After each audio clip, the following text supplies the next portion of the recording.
Hey everyone, welcome back to another Inner Sleuths live stream. So my internet is acting up a little bit today. I'm gonna try and restart my hardware after this stream. I should have done it before.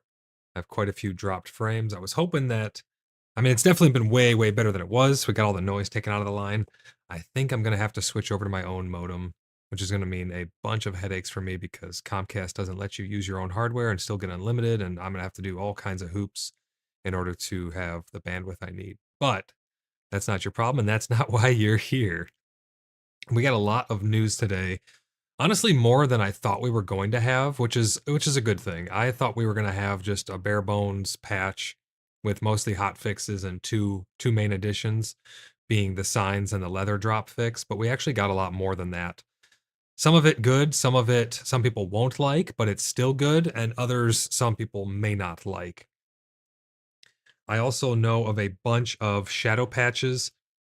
Mainframe love to do shadow patches. And what I mean by shadow patches is it's stuff that is not in the patch notes that we have then found out that were tweaks on the server end. So normally these are smaller things, but they can be kind of large changes. I have their patch notes pulled up. I'm happy to see that they actually put them on their website and they're not just on Steam or anything like that. I love when they put them on their website because then I can have this beautiful on-screen visual for you guys for us to go over. So this patch was supposed to go out on the 16th yesterday at 6 a.m. to 7 a.m. through 7 a.m. It went out today earlier. It went out earlier today, so it got delayed one day. I was glad that it didn't get delayed too much. But we got a bunch of people in chat already. We got Hawk, Jerry, we got Sa. Hope you guys are all doing great today. We still have more people filing in to catch up on all the news that is PAX Day. I love covering the news on PAX Day because I'm really enjoying the way that this game is shaping up. They have not done too much in terms of like a big content patch yet because we know that the first large content patch is going to be the economy update, which is going to include the bench where you'll be able to, not really a bench, more of a marketplace table where you'll be able to sell things. Falco, how's it going, buddy? As well as the currency system. So it's going to be interesting to see that come online once we do get the first large actual content patch. But that being said, there's still a lot of information in these smaller patches as well. So it starts off with the new buildable signs. These are going to make organizing your stuff a lot easier. I've talked about these before. I would like to have signs that we can actually write on. I can understand the issue with that in an MMO. In a private server like Minecraft, you can have signs. It doesn't really matter what inappropriate things people put on those signs. Putting filters into localization can be somewhat difficult, I would assume. So that's probably why they've, and this, it's easier to pay someone to make a bunch of art assets as opposed to having to need someone be required to make a bunch of localization and things like that for their languages. So I can understand why they went the way they did. At least it's something which will allow us to organize. But the way I describe it is it's not going to help me really organize per se, or any other individual with their own chest, because your brain remembers somewhat where you put stuff. I can see how it would help some people, but what it's really going to where it's really going to shine is once we have a permission system where I can allow other people to actually access my chests or the clan chests. That's where it's really going to shine. Allowing people to put signs up on the chests so that way the other people are putting things in the correct places and not just mag dumping into dump chests like some people like to do. The German 3D printing nerd says, hey there, Crash here. Hope you're doing great, Crash. Jujus, hey everyone, or greetings everyone. Hope you're doing great as well. Welcome in everybody to the patch notes for July 17th for PAX Day. So we have the buildable signs now. They are placed, they're not attached only onto chests. You can place them anywhere. So you can just mark things willy-nilly all over your town. Looks like you can just place them like any other game object. As long as they have proper collision, you can place them down.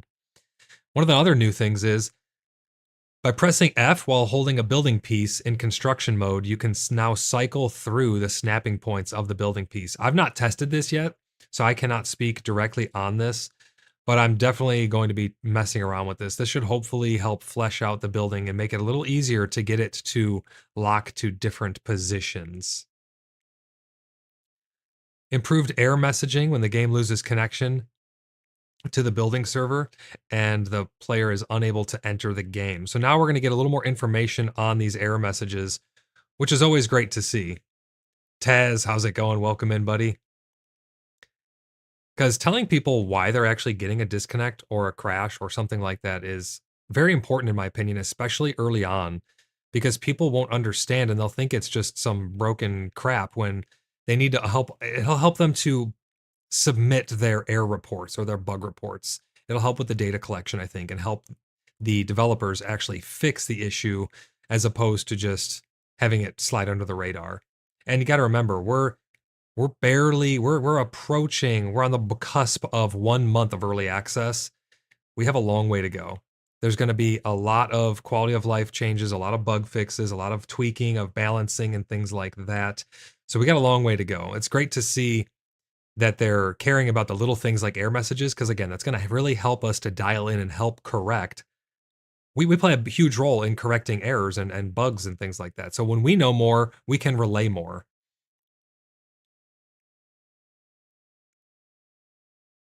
The next thing is the camera. This is something that a lot of people are not going to like, but I think it's healthy for the game overall. So the cinematic camera, for those of you who know, is when you press F7, you can enter cinematic camera mode and you can zoom around with your camera. You can use it in a lot of different ways that you could consider exploits. One of the things that you can do is you can hold a hammer in your hand, and a lot of other people have on YouTube have maliciously shown that you can hold a hammer in your hand and go around and see which plots are open to the public, because you'll have a big blue box, and then you can go up to it in person and you can steal stuff from it and destroy it. So for the unsuspecting people who have accidentally left their plots on public, those exploits are still going to be a thing, unfortunately, because in the home valleys is now the only place where you can use the F7 camera. In other words, they say it is disabled in the wildlands, in dungeons, and in the Lioness PvP area. Now, these are big additions, in my opinion, because limiting the camera in PvP is paramount to stealth gameplay.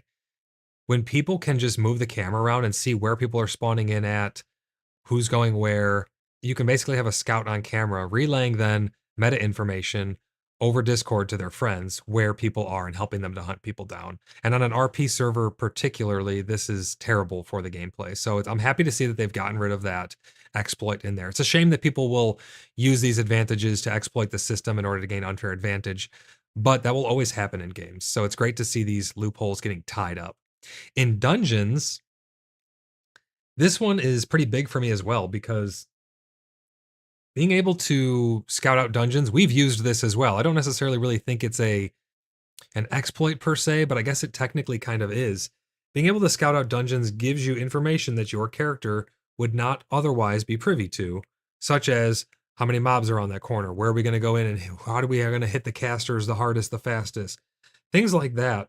They take a lot of the element of surprise and realism and naturalness out of exploring these dungeons, and you can also find secrets, which we'll get to at the end.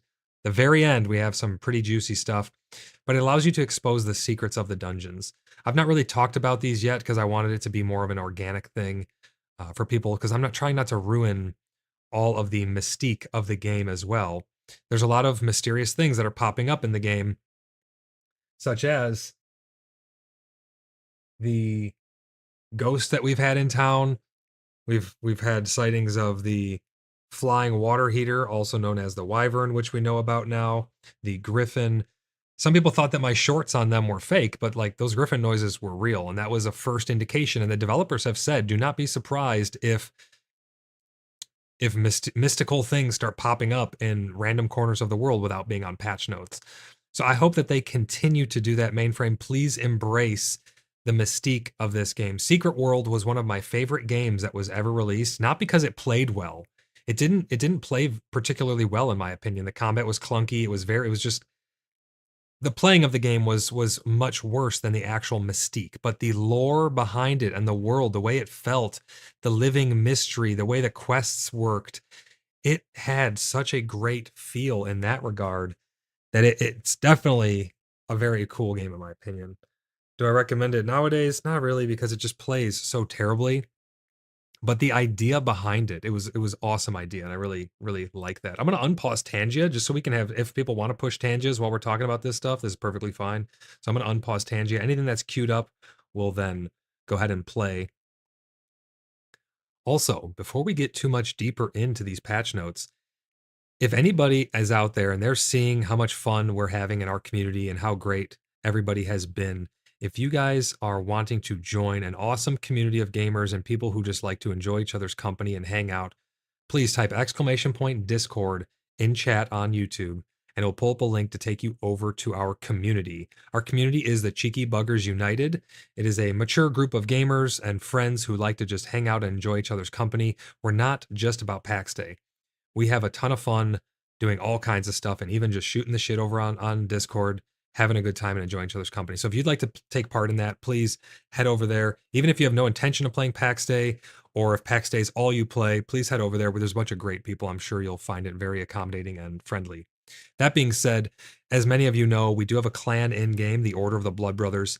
If you guys would like to join the Order of the Blood Brothers, because you see how much fun we're having in-game actually experiencing PAX Day, please head over to our website. You can type !Website, and that will take you over to our website where you can submit an application to join the Order of the Blood Brothers. So the F7 camera in the Wildlands, kind of disappointing because I loved the vistas and the views and getting the screenshots and content. This is where one of the downsides of limiting these exploitable features comes into play, because eventually Wildlands, as we know it, will be a PvP zone. So by limiting the camera there now, they start to curb the expectation of being able to use it, and it won't be so abrupt, hopefully, in the future. But I am going to miss getting those awesome, awesome screenshots and being able to show you guys the beauty of the world from the F7 camera out in the Wildlands. We have some resource updates. First of which is plum trees. As many of you know, that plums have not really been in the game. Technically, they have been, but now there are plum trees added into the game. They say the divine made a plum tree and they saw that it was good. So these plum trees, in addition, are going to impact the location of apple trees, but they should not impact other resources. The way I see this as how they implemented was these plum trees are probably sharing spawns with apple trees now based on biomes and other algorithms. So some of the apple trees will now be plum trees.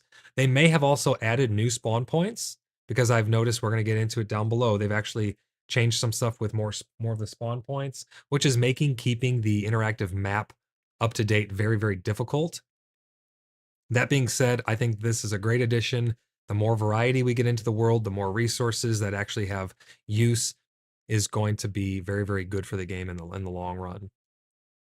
User feedback. So client logs, log files will now be collected alongside user feedback to help with debugging. I've for a long time said that there is all kinds of debugging going on right now. We are still very, very early on, and I think that's why performance is suffering quite a bit for some people.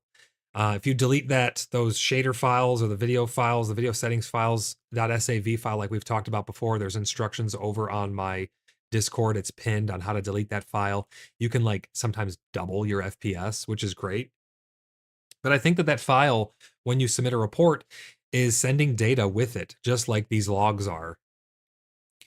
So again, it goes back to the improved error messages. The more information we have and the more information they have about what's going wrong, the better they can fix these issues. And that's what these first couple months and even this first year is really going to be about, is getting all of these issues dialed in, getting them fixed so that we can then have more new gameplay, new features added in, and not have to worry about the old systems mucking it up. Same thing happens with games like Star Citizen. Sometimes you have to fix something or implement something before the other things can take place. I know we're all extremely hungry for some new armor, weapons, skills, enemies, dungeons, all kinds of stuff. New stuff across the board is what people really, really want. And unfortunately, this patch is not going to be adding a lot of those things or any new features per se, but it's adding a lot of really great stuff, and user feedback honestly is one of them. Writing. So they've updated and added a lot of descriptions. Falco. John Cena. So they've updated and added a lot of item descriptions to the items that are available in the game. This is a huge quality of life having a description on them is going to help new players understand maybe what a resource is for, or what an item can do better without having to, go out of their way to research it on a website or something. So that's really going to help with that. Scroll down a little bit here. Now we're on to fixes. So some of the fixes are including the tutorial. Fix an issue where the game could crash while tutorial dialogues were open. So there's, again, a lot of weird little fixes that are going to be taking place on the back end, fixing crashes and all kinds of other small bugs that we're experiencing.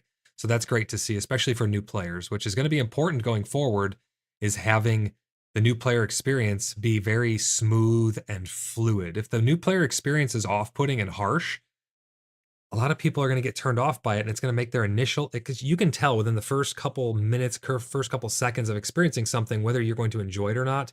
It's very crucial that you get the first interaction that they're having in the world being a good one. So new player experience is going to be huge. Saydat says, hi, good patch, but so slow. We all wait for trade market. I've talked about that at the beginning here, Saydat. I'm not going to say that it's slow or fast because, again, it's a small team. From my understanding, they have some great devs that are working very hard on it. But we need to get all of this stuff that's on this fix list fixed first before implementing new features. I wouldn't say it's slow necessarily. That's just my opinion. It's going to be a perception. If you're used to a game that's pumping out patches every single week that has huge content, but that game is in more of a completed state, it's going to be preference, and it's going to be perception of how fast these are coming out. I think that we're going to be getting the trade market relatively soon. I think that there are fixes and implementations that need to take place before that can come out. So these smaller patches are still going to be very important for the game's health going forward. But yeah, so tutorial, they fixed an issue where the game could crash. I think that that's great for new players. Falco says they've been pretty active with pushing fixes. Yeah, I do think that they have been, and they've been doing a lot of shadow patches and stuff that I have a huge list of things that's not on this list of secret updates. And I like that they're doing that. They don't need to tell us everything that's in the patch notes. The big stuff will suffice, and then other people will experience those things as they go in and mess around with stuff. And that's why it's nice that I have a larger clan, because as soon as these things come out, they're all in testing all their new stuff. They're finding the small little shadow fixes. So I have a lot of stuff that I think you would find organically on your own, but I can bring you that information sooner so that way you know and what to look out for. And I'm not going to bullshit you guys. If something is taking too long, in my opinion, again, I'm only one person, it's just my opinion. If something's taking too long, or if something's a bad fix or a good take on a bad take, I'll let you guys know straight. I'm not going to sugarcoat it. I'm not anybody's payroll. And even if I was, I would still tell you the truth. That's just how I am. I'll always be straight with you and give you my honest opinion on things. Resources, this is another big one here. This is huge. Our clan actually had stopped farming the tier 2 hides because they were so hard to get. I do think that hides need to remain rare. I hope they don't make it too common, but again, we need some consistency in the drops, and we would run a dungeon or a wolf cave, and I'll get to that a little bit later, and you would get like 10 hides or 8 hides, and you'd run it again, you'd get like 30. So the consistency just was not there. The whole thing with the charcuterie, that's complete bumkiss. It's all bullshit. It may have been a bug or a fluke for some people, and it may have appeared to have had an issue, but we've tested this extensively, and there is no difference. Oh, great, Falco. Now they're going to copyright me again. I got to talk over it, otherwise they're going to try hitting me. I don't know why this cowboy scream, it got hit with a copyright, and they are trying to uphold it, even though it's complete fair use. I'm not stealing their, it's crazy, but I'm acknowledging that that is a meme. That is not my entire content. That is a funny thing that's being played on screen. So hopefully it does not get smacked with another copyright, because I'm still fighting the first one. They tried to demonetize my... No, it's not. You didn't know, Falco. And I left it on there just because to prove a point that it is fair use. That is 100% fair use on my end. And they have no right to say that that cannot be used in that capacity. A less than 5-second clip where we are laughing at it and joking about it, and it's not the focal point and not being used for its original intent of being music, is 100% fair use. I've talked with legal advisors on it, and it is 100% fair use. But that's not going to stop them from trying to copyright it. But Hawk says, my FPS dropped below 10 near borders and NPCs. Hawk, I would advise to delete those two graphics files, especially after updates like this. If you don't know how, on my Discord, there's a pinned description or a pinned example on how you can actually do it. It's very easy. You go to your app data, go to PaxDay, delete the two graphics settings.sav and .ini file, and see if that helps you. Deleting that file helps a lot of people with a lot of things. You'd be surprised. But back on topic, they fixed the drop rates of hides, the tier 2 hides, by increasing them. It was very inconsistent before, and the bears, I think, are still bugged to where they're not dropping any, so be wary of that. The bears are bugged, they're not dropping any, but the rabbits are now actually dropping them, and I've also have word that so are badgers. I have that written down here somewhere. Yep. Rabbits now drop tier 2 hides, and so do badgers. So go kill some badgers, go kill some rabbits. I also know that the growlers will drop them more often out in the wild, which I really like. It's rewarding people for going out and exploring and fighting monsters organically, or hunting animals organically, as opposed to just going into a dungeon. The dungeons, as far as I can tell from my reports from my rather large clan, they have told me that the caves seem to be dropping them about the same. I would hope that they get a little bit more because there are a lot of growlers in some of those wolf caves, but let's be honest, you go in there for the meat density, you go in there for the regular hide density, and you go in there for the bosses. So it is nice to know that they're kind of pushing people. This may just be a bug, but I hope that it's not, because I like that they're pushing people out into the open world to be experiencing these things organically. In my opinion, that's very good for the health of the game.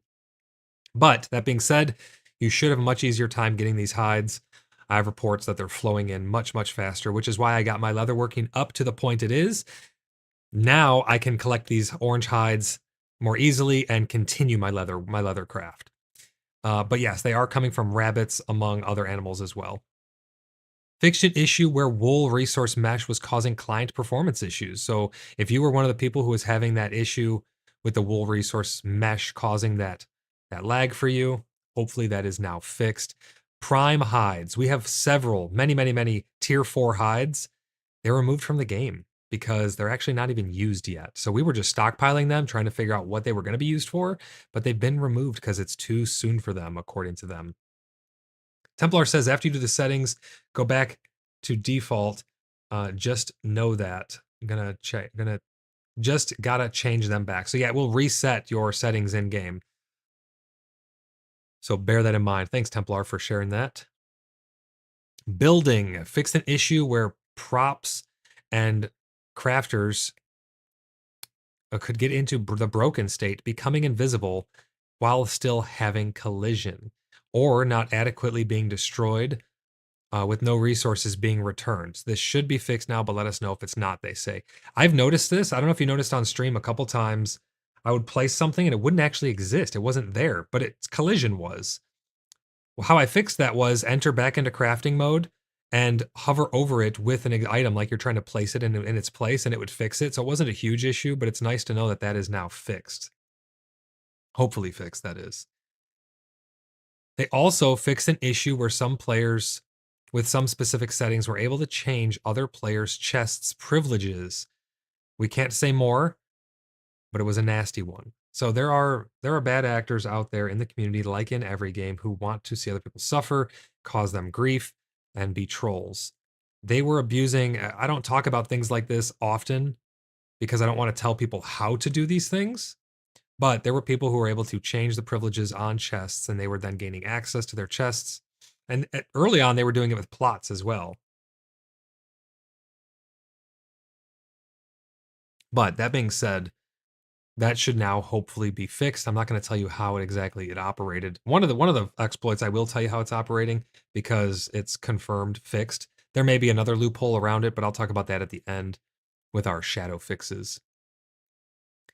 They also fixed an issue where small prop integrity could not let them be placed on the ground, and they would just be destroyed. So now placing of props and the integrity of them, like their structural integrity, should now be corrected, hopefully. I don't know for how many or specifically which props, but I would check all of your small props. If you were trying to decorate, hopefully you can have a much easier time decorating now. They also fixed an issue where some users would encounter an error for initial replication failed and being kicked from the server. So if you were having problems connecting to the server, that should now be corrected for you, hopefully. I'm sure there will be other issues and bugs and problems connecting in the future as more things arise and get uncovered and tested by the community. But I'm glad to see that some of these are getting fixed. And this is why it's so important for these smaller patches, because this is important stuff. This is going to allow more people to have a better experience. Sure, we don't have a lot of new flashy stuff added into the game that we get to test out and mess around with, but that will come soon enough. Honestly, it really will. This dev team has been great at being very transparent. If they just put out another whole thing about their transparency and how they go about doing things, if you want to look more into mainframe and their level of transparency, please go over to their Discord and check it out. They have a ton of articles that they've written on there talking about their transparency and how they go about doing things and their methodology on fixing things and implementing patches. They've been a great team to get updates from, honestly. It's kind of refreshing. We are now on to crafting fixes, or crafting in general. So they fixed the odd and unexpected disappearance of the raisins recipe. They basically just added it back in. It was gone. A lot of people noticed it was gone, kind of like the plums not really being obtainable easily. So now you should be able to craft your raisins. And it's an older food recipe. So for people who are trying to find out where it is, it's not like a new recipe or anything. It's an older one. If you have somewhat higher cooking, you have to look back through your old recipes. It's probably trivial or even mastered for you at this point if you have a decent level of cooking. They also fixed an issue. This is just a minor thing, but they fixed an issue where the farmhouse roast item icon was a chicken instead of the roasted deer. Some would say potato, they say. Templar says Grizz is going to be happy. Yeah, he probably will, but is he like, a lot of people are going to be past those recipes now at this point. So it's more for after a wipe or for new players who are getting into cooking. But that being said, it's still nice to have consistency throughout the crafting. Fixed an issue where recipes in processing crafters, also known as like the timing crafters, the ones where you would put stuff in them and they would have to take time to cook down, like my extractors for my alchemy. You had visibility of new unlocks without you actually having obtained those unlocks. So now I don't think some things will actually disappear from your crafters. I think for new players, they won't be able to see things that they shouldn't be able to.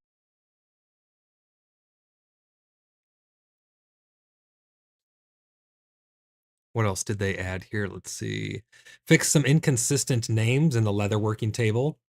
So I'll be definitely checking that out. And if you watch my stream later, you'll get to see that firsthand. If you're not a leather worker, I'll try and notice if I notice any different naming schemes on there. Fix the wolf meat description in the charcuterie workbench as they did not match what they were producing. So this goes along with the fix they talked about earlier where they fixed a lot of names and adding of verbiage in the game. Templar says, yeah, but I think he needed raisins for further along stuff. Oh, okay, good. Well, that's good then. So now you can actually make raisins, which will help with consistency of crafting for food. So that's it for the crafting stuff. Now we're on to combat. They fixed it. So there's a lot of things that could technically fall under combat, in my opinion, like not being able to use the third person camera in a PvP zone. In my opinion, that's combat. But they're talking about actual combat mechanics, and they fixed an issue where stunned characters were able to block when they should not be able to. That means like if you're stunned, you could still right click and you'd be blocking whether you did the animation or not. You would still be blocking attacks. So they have fixed that inconsistency there, which is great to see. Every little bit of love they can give to combat, I'm gonna enjoy. And they have a big one to talk about at the end as well. So make sure you stay tuned for a shadow fix on, not really a fix, almost like a shadow change on some of the combat. Ryan says, not sure about the wolf fix, to be honest, because the parted wolf wasn't making neck meat like all the other parted charcuteries. Description was correct, but the output was not. Maybe that's what they mean. The devs are not native English speakers, I don't think, so maybe that's what they meant and they just got it backwards. Either way, it should now make a little more sense, regardless of if it was the wordage or the outcome of the recipe. Under NPCs, they fixed an issue where NPCs could become unresponsive and unkillable. So that's great. I still think they need to add in evasion like they have in World of Warcraft. If a mob can't hit you, you can't hit it. So that way it just across the board fixes all of the cheesy stuff that people have been doing to them. I've seen people fell trees. We've seen them on stream fell in trees in order to stand on the other side of the trees so that the enemies can't hit them and they could farm stuff. We've seen them stand on rocks. I've even stood on rocks before. There are all kinds of ways of cheesing enemies, and I think that they need to just fix it once and for all and add an invasion mechanic. Or just let the mobs freaking teleport to you or something. I don't know. Some form of fix whether it's something I want. whether they make it a cheesy fix or not. I think they need to fix it so we can properly test how hard it is to acquire these things. Because if it's artificially easier to obtain these things and we're not reporting it, and then all of a sudden they fix those issues and now it's harder to obtain them, the level of balance that we've been reporting no longer bears true. Hunter, they did. The bears run away now. That's good, at least. They need to go a step further, though. They need to make it to where all NPCs are across the board having an anti-cheese mechanic. Falco says destroys entire forest for bear meat. What else did they fix under NPC? They fixed an issue where NPCs' footsteps were not oriented based on the NPC's orientation. So now the sounds should be a little more integral, and you should be able to hear where they're coming from. Fixed an issue where the player might get launched and take heavy damage by jumping onto NPCs. There were some glorious deaths, though. So I am wondering if this is what happened to a couple of our clan members. There was a couple times when we were out in some above ground dungeon outposts, and they would be stepping on a corner of a stairs or something, and they would get launched into the air, disappear, die, and not be able to get their stuff back. Extremely, extremely frustrating. I know we're testing stuff, but losing all of your gear with no chance of recovery, there should be a fail-safe in place. If your body is placed in a location that is completely unretrievable, it should go to like either a spawn stone and be sitting there on the ground or something like that. A fail-safe would go a long way to allow the testers, which is us, to not have some severely frustrating moments like that. Because that could honestly, if you didn't have a big clan or someone backing you up and you lost all of your gear and everything on you, that could be a game ender for you. I mean, you could be now set back so far that it would really turn you off the game. So in order to obtain and retain as many testers as we can through this early access phase, I think that is going to be of the utmost importance. What else did they do here? So they fixed the launch issue, fixed an issue where the Exorcist NPCs would spin around themselves between attacks. It was somewhat cool, but not expected. So I think I've seen this before. They would kind of just spin like a top. So they fixed that visual bug. Fixed an issue where NPCs would get stuck in water. We've experienced this quite a bit, mostly in dungeons. In some of the dungeons, well, in every single dungeon that has water, the NPCs would get pulled and they would go like underwater kind of, and they would stay there. They would get in weird places. Sometimes they could still reach you. Sometimes they would just get stuck there. It was kind of weird and off-putting. So hopefully they fixed the experiences that we were having. If you look at my last stream, part 29, you can see what I'm talking about. They would actually get stuck in places where we couldn't interact with them in the new water dungeon that we went to. This is a huge one here, and this was a really big problem. They fixed an issue where respawn timers could be manipulated to force respawns of rare spawns. This is actually why the update was delayed. So this update was pushed back a whole day because they could fix this, and we reported this extensively. So if you want someone to hate for getting this fixed and not allowing you to cheese the respawns in order to artificially manipulate the respawns in order to get these materials faster, we are to blame for that, I believe. We put in a lot of reports on this. What people would do is they could go in backdoor entrances to dungeons. We've showed off some backdoor dungeons. I try not to show too many secrets because I don't want to, again, ruin the organic nature of the game for a lot of people. But you could go into the back door of a dungeon go directly to a boss with cheesy mechanics, and then you could kill the boss, get the loot, leave. And we know that people have been abusing the respawns of bosses and NPCs by logging out, letting the zone unload, loading back in, and then it would reset the zone and everything would be back. You could do this also for harvestables.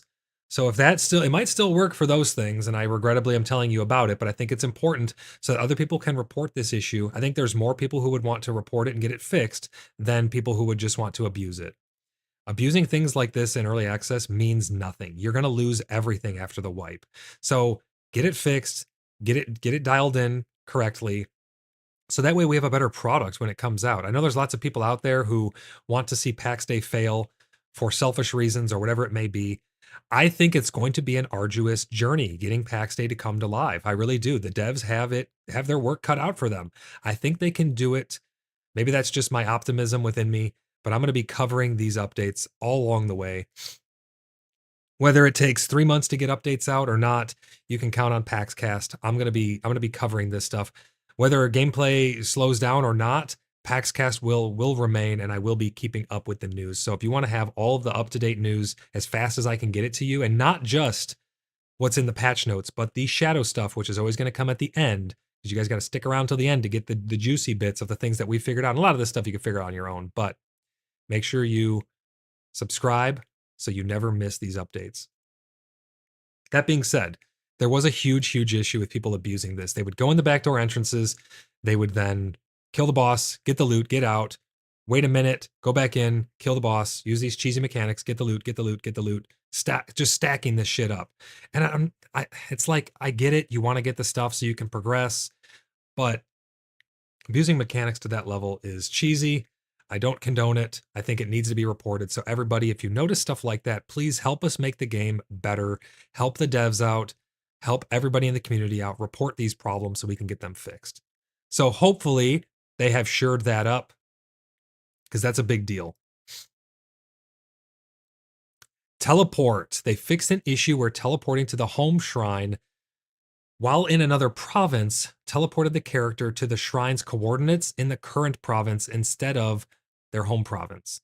This was a huge deal for people because I've noticed this early on, and it was causing some problems where people would go to teleport. We called it out and we let people know, be careful teleporting from other zones. They pumped out one fix earlier on that I thought was supposed to fix this, but maybe this is just shoring it up entirely. I'm not too positive. So hopefully now you can teleport from no matter where you are back to your home shrine. I have not really had a problem with that, but apparently some people have been having issues with it. So it's good to see that getting fixed, because that's a huge quality of life for testers. Things that I'm really enjoying seeing be fixed. Oh, we got a meme coming up. Blood Brothers when they force everyone to play fairly. Exactly. Again, I can't force anyone to do anything, but I will be reporting all the bugs. I love testing things. I love figuring out what the issues are and reporting them and getting them taken care of. It's why I enter a lot of betas for a lot of games. It's kind of my thing. I love going into betas and testing stuff out and making sure that it's getting to the level of the quality that it should be at when it comes out to live. The home shrine icon no longer is displayed when the character is not in their province. That's just a visual thing, very tiny thing, but again, awesome to see nonetheless. All of these bug fixes are very welcomed. World, fix an issue. I showed this off in maybe a couple streams ago, I'm not too sure. The days are all blended together. I've been going so hard on PAX Day. We've gone really hard through PAX Day, and we have gotten through a lot of the content. But I've noticed that some of the caves had holes in the ground, and I showed them off on my stream. Like, what the hell is this? Be careful, don't fall through there. You'd probably lose all of your gear. But they fixed those gaps now in the geometry, so players cannot fall through them anymore in caves. Hopefully they've all been fixed. If not, please F8 report it. Make sure they know about it, because they can't fix it if they don't know about it. They also fixed an issue where the large ring fort north of Innisgallius had no NPCs, so now that should be populated. Really early on, it was kind of funny, actually. I've had not a bunch, but I had one person who was talking about how the game has no combat, the game has no enemies, the game is empty, there's nothing out there to fight. There's stuff everywhere to fight. I'm not sure what they were on, but just about every single one of these outposts had NPCs at them from the very start, even back in alpha. So now this one that didn't have them, it'll have them as well. Northern Innisgallia. If you're out in Innisgallia and you know where it's at, let me know. if you got out there and checked, let's verify that those NPCs are there, but apparently they have been fixed there. So they also fixed an issue where NPCs and player characters would disappear when obstructed by the environment. I noticed this a couple times already, especially last night when I was in the dungeon. My camera angle was into the geometry of the cave wall, and it made all of the player models disappear. They probably have some culling issues happening. They're trying to cull things that aren't being rendered on screen, that aren't, so that way it reduces the draw calls on your hardware and you don't actually need to process them. They probably got a little too aggressive, and if a character was standing behind another character or half behind a tree, it was culling them and they would flicker in and out of existence. It was a little off-putting, so I'm glad that they have hopefully fixed that. They also fixed various parts of PvE sites that were missing collision. We've noticed some rocks that were missing collision where you could hide inside the rock. It didn't really mean anything because the NPCs, I believe, could still see you, but it was just purely a visual thing. And it could also get you killed sometimes if you jumped over a wall and you went to land on a rock that didn't have collision. You would either fall through the map. I've never actually fallen all the way through the map. I've only ever like partially gone inside of a rock. But nevertheless, that should hopefully be corrected now. Clan and party fixes. They fixed an issue where the clan UI was not auto-updating in some scenarios. When a player is invited to a clan with the clan UI open, they should get the notification and the clan UI update simultaneously now. So that's good. The UI, I've never experienced this because I made my clan, Blood Brothers, and that's it. I've never seen the join a clan page unless somebody has like streamed it to me over Discord or something. But now, while you're on that page, if you apply to join a clan and you get accepted while that panel is still open, that page, that UI element, that should now update to show that you're in the clan, which is great. I also noticed an issue where sometimes it says that the clan stuff is having an issue being displayed and you have to just tab out, tab back in, and then it's working just fine. Maybe that will be fixed with this as well. I'm not too sure. Valtteri is looking for info in Discord where it shows what files to delete to fix loading issues. Can't seem to find it. It's pinned. He says, can you link to the post info here? I'm not sure if I can link to a Discord post here. Give me 1 second. Let's go to here and let's search for, we're going to look up PAX Day GPU lag fix. Let's see if I can find this for you. Optimization, graphics options. I can't find it just right here, but it's pinned. It is pinned on the Discord. After the stream, if you still have trouble finding it, I'll help you locate it. It's basically easy. You just go to your file. I'll walk you through it right now for those who are so inclined and can keep up. Just open your browser, your file browser on your computer, type in the search bar % app data %, press enter. It'll take you into your app data folder. You start off in the roaming folder, go up one directory. So you'll see local, low, and roaming. Go into your local and press P on your keyboard. That'll take you to the section where all the P's are for the folders alphabetically. Go into PAX Day, go into saved. And then in here, you can go into save games and delete the graphics settings.sav. And then also go into I think it's in config Windows client game user settings.ini. Delete both of those, verify your files, load into the game. You should be good to go. Hopefully that helps. Otherwise, Valtteri's, if that was too quick for you, I can help you on Discord after we get through this. So they fixed the clan and party UI stuff there. Hopefully that is all good now. Skills. This is kind of a little teaser, but crossbow skill was removed from the game because it's not actually in yet. So that means we're going to be getting crossbows. That's probably going to come when they update the armor, the weapons, and all of that good stuff. UI fixed an issue where the background was interactable when the escape key had been pressed. Sorry, Valtteri's. It was a quick thing. You can go back and pause it and listen to it as well, but it is pinned on the PAX Day room. If you go to the pinned messages on PAX Day channel on our Discord, you'll find that there. At least I believe that's where it's pinned. They also fixed an issue where the enter key would not always close the early access disclaimer. So that's just small quality of life stuff. So that is it for the patch notes. This is patch notes for July 4th down here, but that is it for the patch notes that they've told us about. So let's go back up to the top. And now we're going to cover things that are not in the patch notes. We're going to start off with stack sizes. As many of you may have already noticed, many stack sizes have been increased. This is a massive quality of life. Clay used to only stack to 20. It now stacks to 100. Stone, was 20, is now 100. Limestone was 20, is now 100. Granite was 20, is now 100.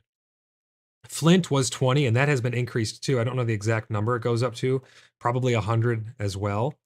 Beams, they used to be 10, they're now 20. Planks were 20, now they're 50, so more than doubled. Pegs were 100, now they're 200. Nails used to stack to 100, now they stack to 200. Studs used to be 100, are now 200.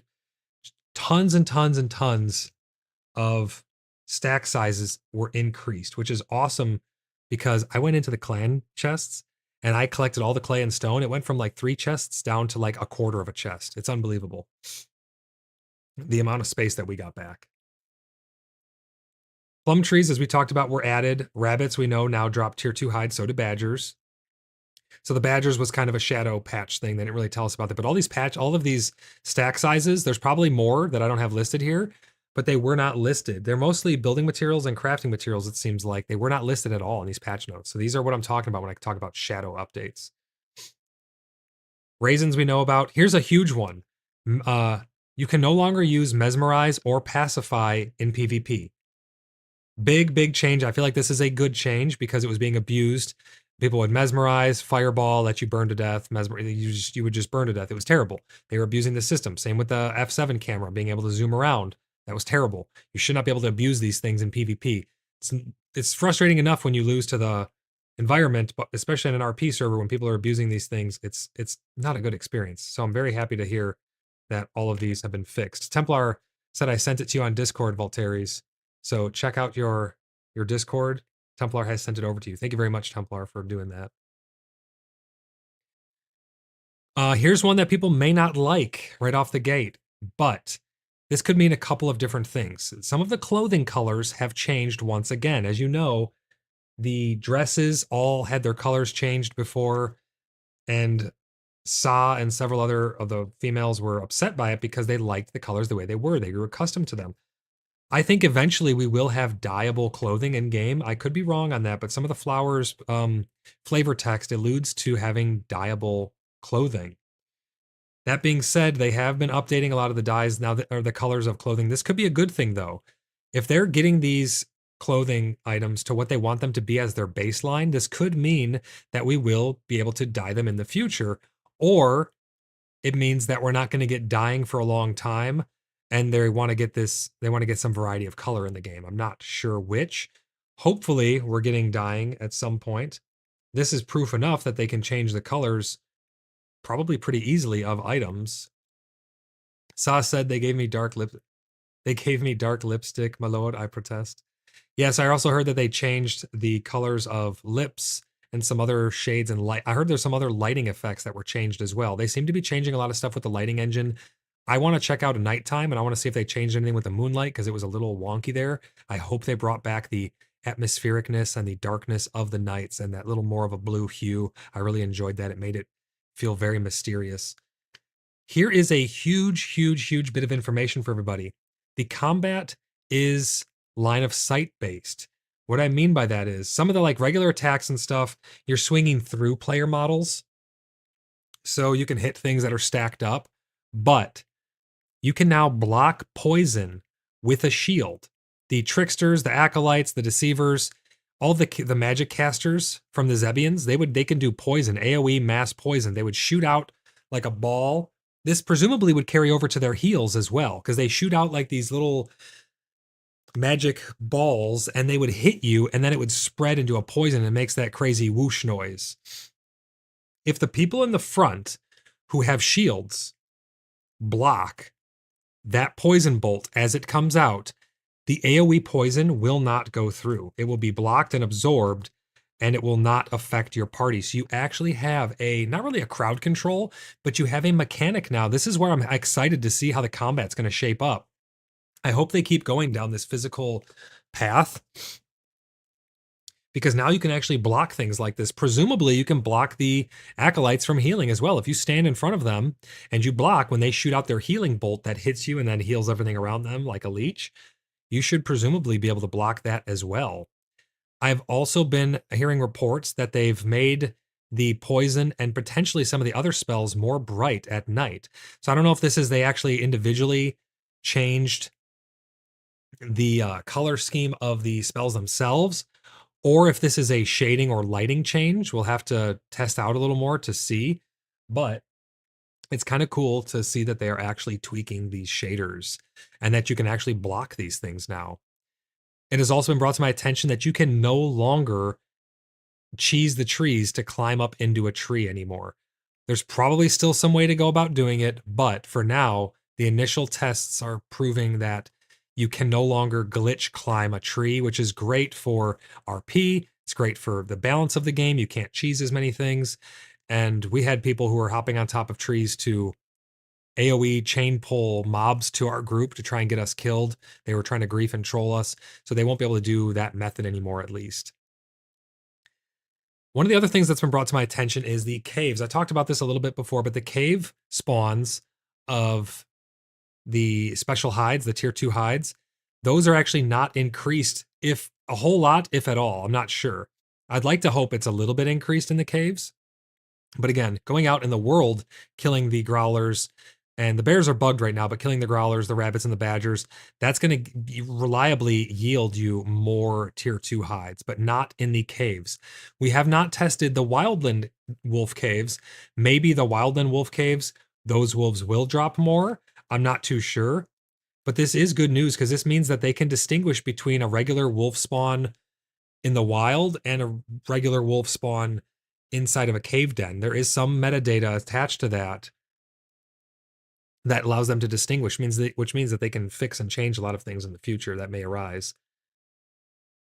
I have been hearing reports that they have added animal spawns and or changed a lot of the animal spawns. There are wolves and other animals and spy foxes and badgers and rabbits where they were not originally spawning. So they have changed those, much like they changed the spawn nodes before for ores.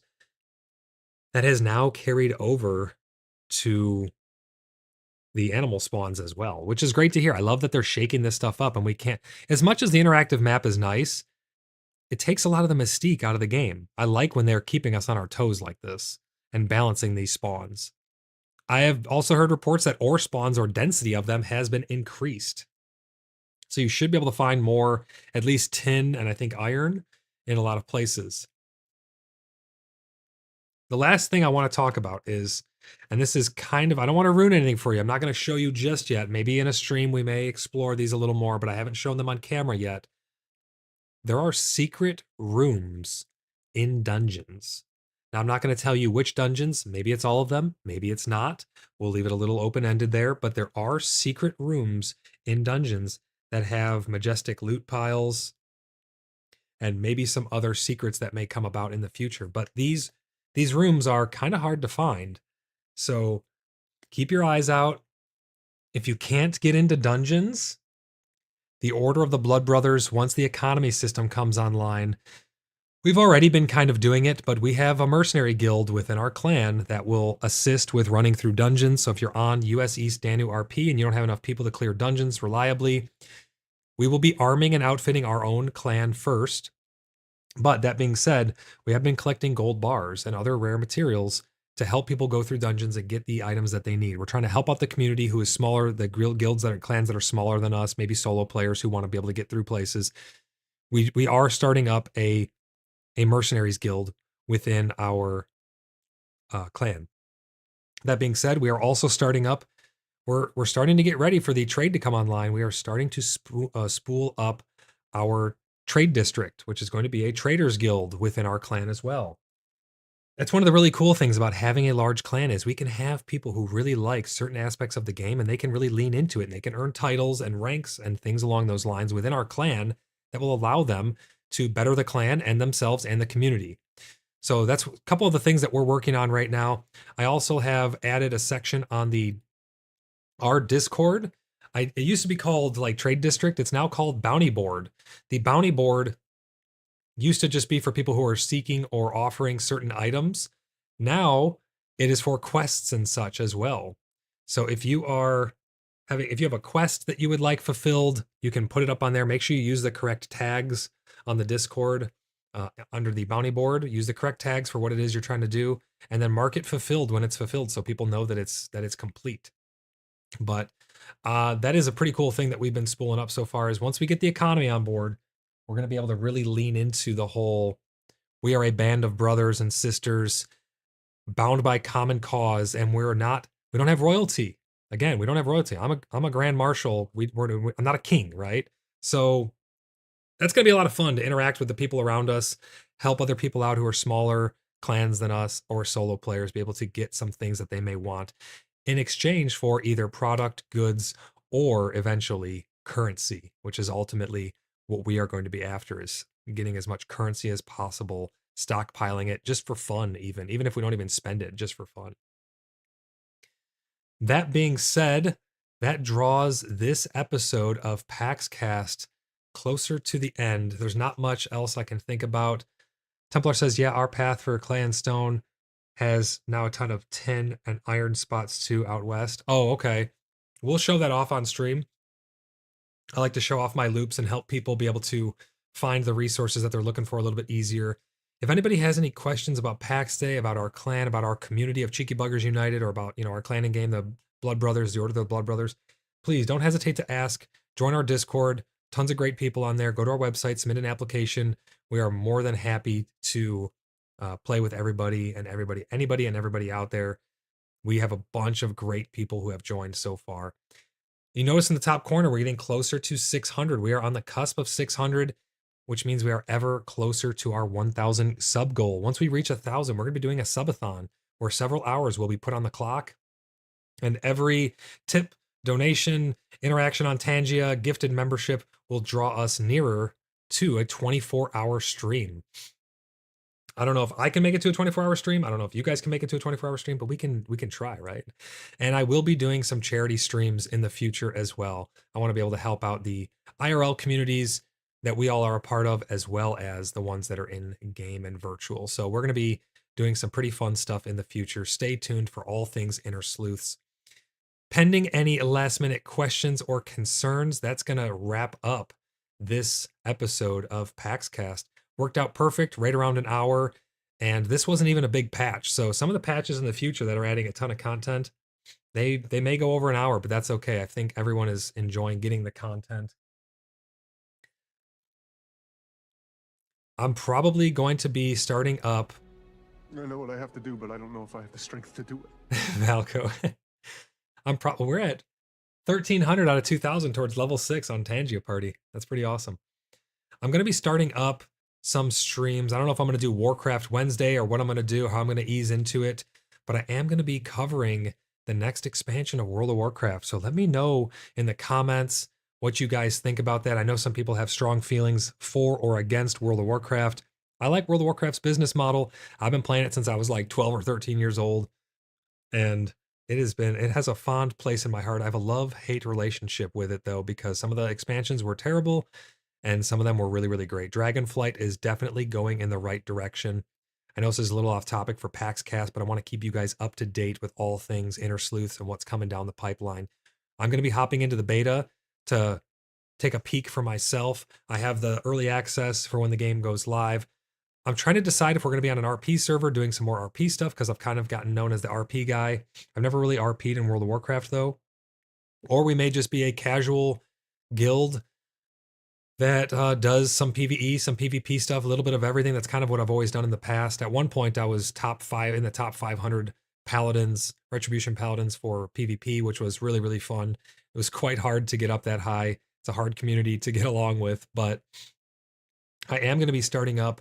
Maybe we'll do Warcraft Wednesdays or something like that to make it fun and interesting. But let me know what you guys think about that, or any other games that are upcoming that you guys would like to see either a podcast on or some coverage on. I want to know what my community wants to see, whether that be PAX Day or otherwise. So we've been having a bunch of fun. My channel has exploded, and I cannot thank everybody enough. All of my new subscribers, my channel members who have been supporting the channel ever since they found us, really. Thank you guys so much for all of the support. It means a ton to me, and I am super, super grateful. I am just overwhelmed with the way that our community has turned out. Our community has turned out to just be absolutely amazing, and it really just warms my heart. The interactions we've had in game as well with our alliances and the ceremonies we've had, we're starting to get more of our ceremonies online and more of our RP, such as our knighting ceremony, where we have the Knights of the Round Table gather, our promotional ceremonies, our oath ceremonies. We're trying to get these all dialed in. It's hard when the game is still so new, and we're trying to get established in the game itself and also establish all of our clan lore. So as these things come online, more people will be able to experience more of these fun in-game interactions. We have the Oath of Allegiance, which we do with our alliance clans. So it's really fun to interact with the other people in the community. If you would like to interact with us, we are on US East, Danu RP, and we are located in Southern Tremen. Come on by. We are more than happy to interact with you, have fun with you, help you out, RP with you, all kinds of fun stuff. That's what we're all about here over at the Cheeky Buggers United community and the Order of the Blood Brothers clan in PAX Day. We're all about community and having fun. We help countless new players get the hang of the game. I answer everybody's questions over here on YouTube as well as in game. Sometimes I get busy and it's hard to keep up with all of it. I got a lot of stuff going on right now. I'm trying to find a way to do symmetry between my posts on all of the social medias so I can pump out images and little shorts and things like that. So we have a ton of exciting stuff coming down the path. But that is going to do it for this episode of PaxCast. Thank you all for tuning in. Thank you again to my channel members and new members who have subscribed. I also, one last thing, I did change over the Discord. You now, if you sync your YouTube to your Discord, you get the perks over on Discord as well. I'm going to be adding a bunch of new perks, behind the scenes stuff coming out. Again, I got a lot going on. So that's going to do it for this episode of PaxCast. I know I've said that like 10 times now, but I will see you guys in the next one. Bye for now.